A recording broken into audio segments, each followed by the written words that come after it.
हे सात्विक रोटीसाठी हे नाचणीचं पीठ 1 वाटी, हे जेवढं असेल तेवढंच पीठ घ्यायचं.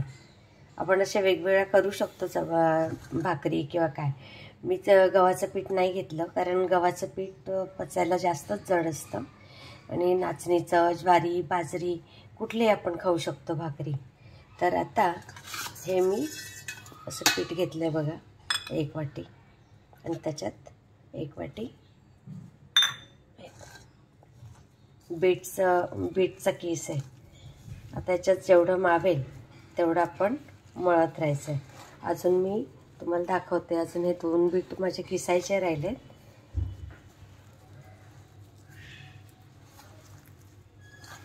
मस्त पीठ त्याच्यात मुरलं जातं बघा. नंतर मग हे पीठ थोडंसं वाफवून घ्यायचं म्हणजे त्याला चांगला वाक येतो, लाटायला सोपं होतं.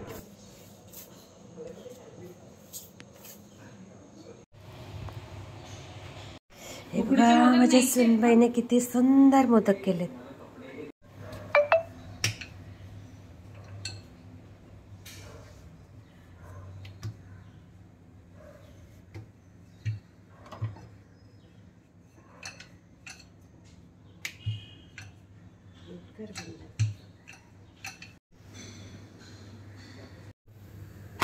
थोडीशी वेडीवाकडी आली तरी चालेल, पण आपल्याला ही अशी पौष्टिक पोळी खायला मिळेल.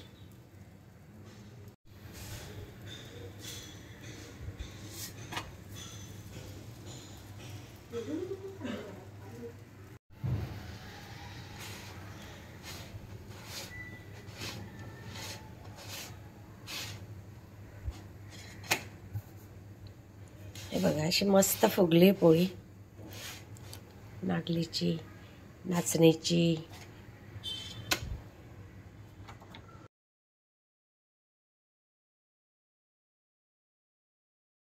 असं तूप लावून घेऊ शकतो.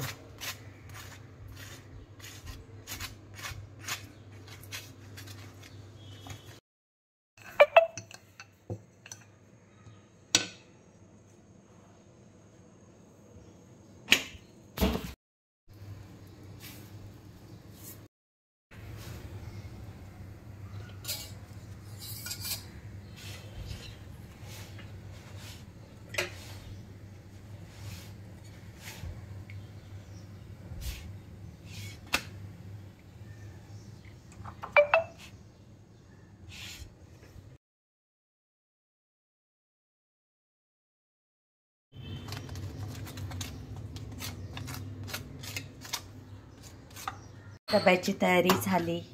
मस्त भाकरी, पौष्टिक सात्विक भाकरी, चपाती काही म्हणू शकतो आपण. आणि ही मस्त आंबट चुक्याची आंबाडीची भाजी. सुनबाईने मस्त डबा भरलाय.